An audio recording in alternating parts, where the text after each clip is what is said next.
Hello, para sa ating mga mahal, okay, na mga Gemini, Lola Baby from Belgium. Bibigyan ko kayo ng timeless reading, okay? Pwede nyo pong balik-balikan. So, tingnan natin about your family, okay? Friends, mga taong nakasurround sa inyo, ba? Loved ones, love romance, kasama na children, yan, okay? It's all about tinatawag your private life, okay? Family. Ibig sabihin family. Surroundings, di ba? Pang tao. Sabihin na natin kapitbahay. Siya. Isa na natin, ha? So, meron dito tinatawag the Four of Wands, okay? So, ano ibig sabihin itong the Four of Wands? Meron dito Gemini. Okay? Ibig sabihin nitong Gemini na ito is yung tinatawag na matulungin. Yan, oh. Diba? Open arms. Yan. Mabait siya. Mabait siya sa, sabihin na natin mabait siya sa mga kapatid niya. Nagbibigay siya ng tulong, pinansyal. Diba? Okay? Maaring dito yung tinatawag, tumutulong siya sa bahay, sa mga, let's say, sabihin natin sa pag-aalaga, sa mga kapatid, sa magulang. Yan, ha? So, nakikita dito yung tinatawag na, it's not only commitment, but yung tinatawag na obligation niya sa kanyang pamilya. Okay? Duty niya as a daughter or a mother, a son, or a father. So, dito nakikita, ha? Yan, ha?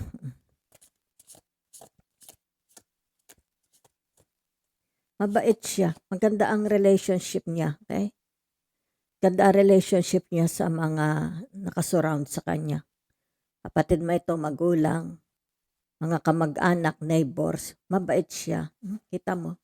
Nagsishare siya ng kung ano ang meron siya. Okay? Abundance niya. Isinishare niya. Okay? Hindi siya madamot. So, narito yung tinatawag na the Nine of Pentacles. Okay? So, ibig sabihin nito, may mga Gemini dito. Yan, ha? Yan. Ibig sabihin nito is, meron silang disiplina. Yan. May disiplina sila sa kanilang paglalabas ng pera. Yan. Kita mo, merong mga Gemini dito na meron silang mga ipon. Okay? May mga Gemini na tinatawag na focus sila. May focus, seryoso sila sa kanilang trabaho. Yan, ha? So, may mga Gemini dito, ibig sabihin nito, responsible siya. Okay? Especially sa kanyang mga pamilya. Yan ang nakikita, ha? Marunong, masinop siya, ha? Masinop. Hindi niya winawaldas ang pera niya. Yan, ha? It's like tinatawag, nagtatago siya ng pera for the rainy days. Let's say for emergency, di ba? Halimbawa, yung nangailangan ang family, nagkasakit ang magulang, nagkasakit ang kapatid, nagkasakit ang asawa, ang mga anak, may nakatagong pera ang the Gemini. So, meron ditong tinatawag the Page of Pentacles. Yan, ha? So, ito, it's ang nakikita ko dito ay tinatawag na maaari ito sa family, di ba ga? Okay? Ano pa? Yan, ha? Meron ditong very, very responsible. Yan, ha? Okay? Very, very responsible sa kanyang duty. Okay? Sabihin na natin baka ito yung mga asawa nila. Very, very responsible. Yan, ha? Nakikita dito. Kumbaga dito yung tinatawag, ibinibigay ng asawa niya lahat ng pangangailangan nila. Yan, ha? So, meron dito, sabihin natin, ito ang Gemini Sabi na natin ito ang Gemini, 'di ba? So nakikita dito, may mga Gemini na maalwan ang buhay. Yan, maalwan ang buhay nila. Okay? It's like tinatawag na wala silang problema sa pamemera. Okay? At saka dito, very, very, ano siya, sa pamilya niya. Okay? Very close. Family ties. Yan ha. So, meron dito, for some of you, kaya nakalabas ang pera, maybe they are thinking or planning for a travel. Okay? Yan. Yan ang nakikita. Siguro ito magta-travel, uuwi sa kanila, mangingibang bansa, di ba? Okay. Magpapanibagong lugar or yung tinatawag na baka ito'y nag-iisip na magbukas ng negosyo. Okay? Nag-iisip siya kung saan niya i-invest itong kanyang pera. Yan ha. So meron dito mga Gemini, puro pera o puro biyaya ha. So ano pa ito? The moon. Yan ha. Okay. Ano itong the moon na ito? Yan ha. So ibig sabihin nito, for some of you, meron dito mga Gemini, okay? They're missing. They're missing. Let's say sabi natin nakatingin siya din eh. Meron siya, siguro nami-miss niya ang family niya. Baka ito'y malayo sa kanila ha. Kasi it's like tinatawag nasa kabilang mundo ang Gemini na ito. Okay? So nakikita dito ang Gemini contentment sa kanilang pananalapi. Okay? Yan ha. Okay.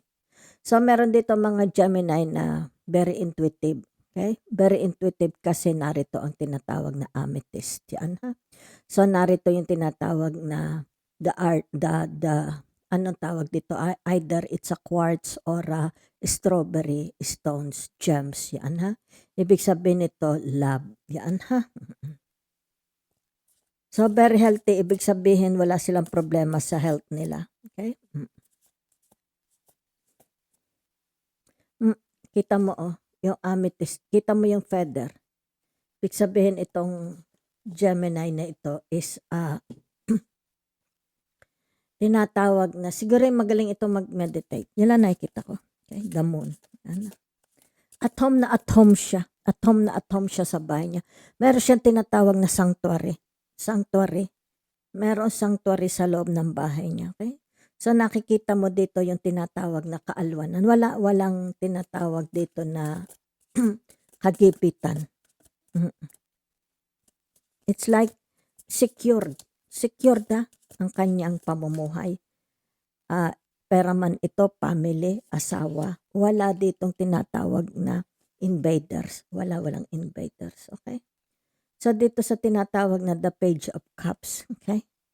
So ano nakikita ko dito, meron ditong bata. Okay? Siguro maaaring hinihintay kayo. Okay? Yan So maaaring dito yung tinatawag na meron sa inyong tinatawag na maaring itong Gemini na ito is malayo sa kanyang anak. Diba? Mga anak. Yan hinihintay ang kanilang pag-uwi. Yan nami-miss sila ng children. Pero the children are well provided. Yan Pero kumbaga dito, maaari ito'y malayo sa mga anak. Yan hinihintay kung kailan darating ang the Gemini. Okay?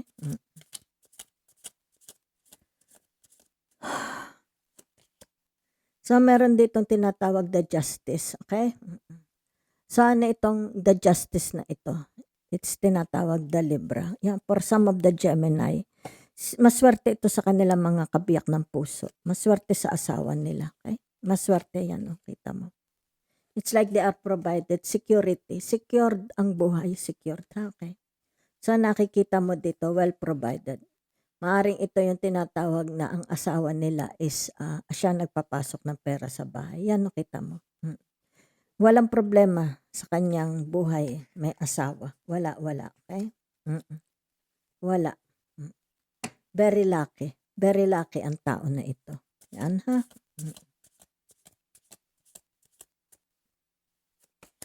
So narito yung tinatawag the death. Yan. Whatever is this. Yan ha. Tinatawag itong the death na ito. Okay? With the number 18. Okay? Aba, hindi naman ito 18. 13. Yan ha.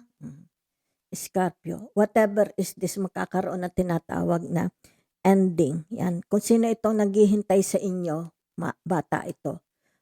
Ito yung tinatawag makikita, mapapagbigyan, ha? Sasaya ang bata, okay? So whatever is this, ibig sabihin itong tinatawag the Page of Pentacles. Yung tinatawag na, let's say, custody ng children. For you, maaring may mga pinaglalaba kayong custody ng mga bata. Yan ha, okay? Dito, narito ha. O kaya yung tinatawag na scholarship para sa bata. Ito ha, yan o. So, meron ditong tinatawag bata, magta-travel. Magta-travel itong batang ito. Okay? Oo. So, narito, for some of you, ibig sabihin nito, yan ha. Kakaroon ng malaking transformation sa kanilang pamimera. Yan, okay? So, whatever is this, it's like tinatawag na the Four of Wands, ha? So, ano nga ito uling Four of Wands yan? Ibig sabihin nito, magkakaroon dito ng sharing and giving. Yan. Yung tinatawag na pagbabago. Lalo siyang tinatawag na hindi lang ambon. Okay? The wealth, the abundance will reign.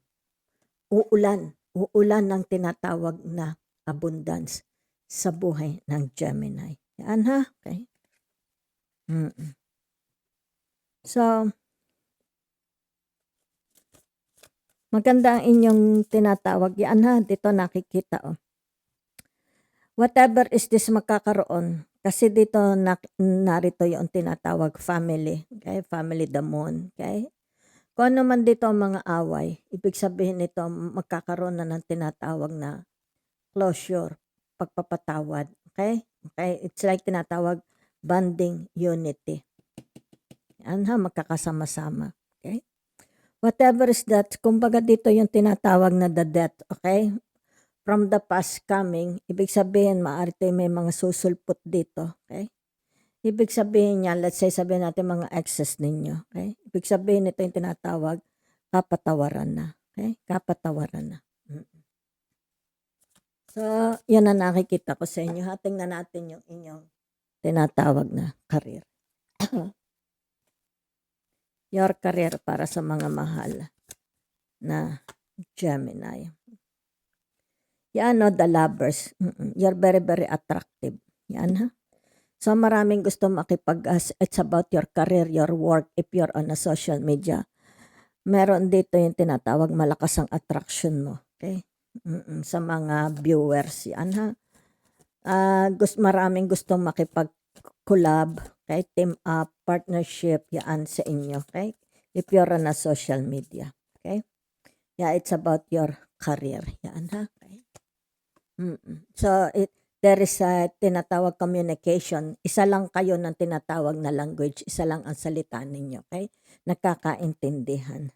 So, dito nakita yung tinatawag the 10 of materials. Okay?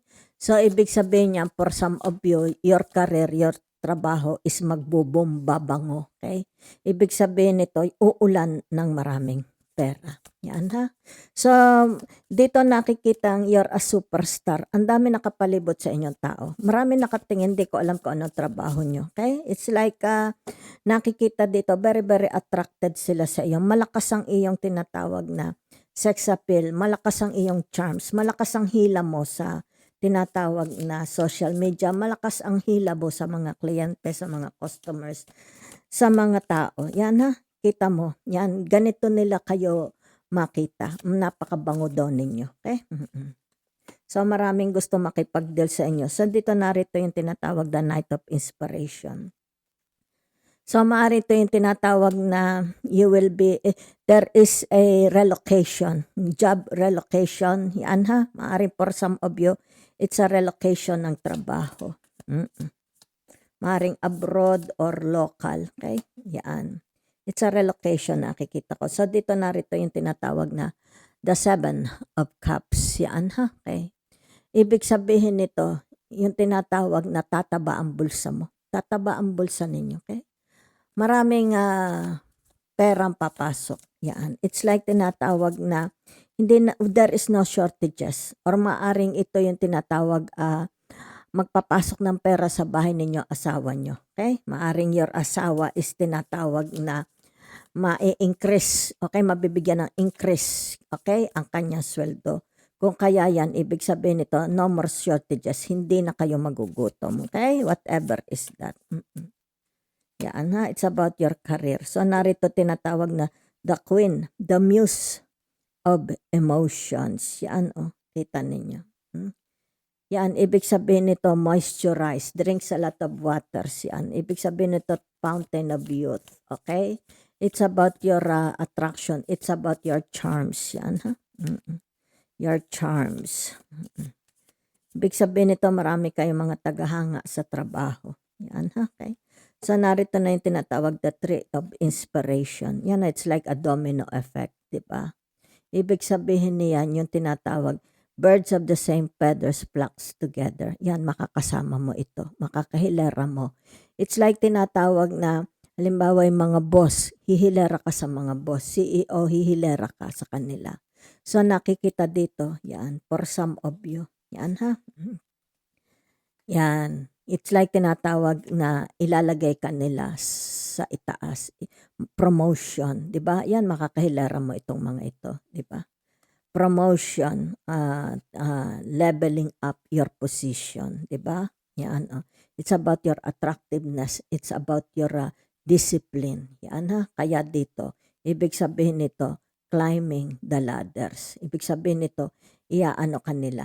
It's about time for promotion, di ba? Yan. So thank you very much po.